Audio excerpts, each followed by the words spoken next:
Puluhan rumah dan ruko di Tasikmalaya, Jawa Barat porak-poranda akibat disapu angin kencang. Saat kejadian, wilayah tersebut diguyur hujan deras disertai fenomena hujan es.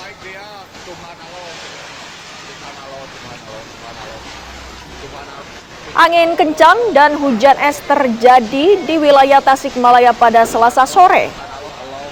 Kejadian ini menyebar di 3 kecamatan, di antaranya Kecamatan Ciberem, Purbaratu, dan Cihideng.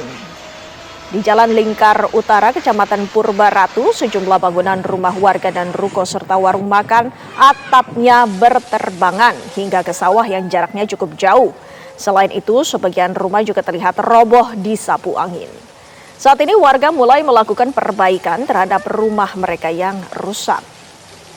Kayaan Bantar Gedang, namanya pisan kejadian angin, bumi tak tinggal di bumi Mang Abung di Bantar Gedang, seur bumi nu hancur, angin.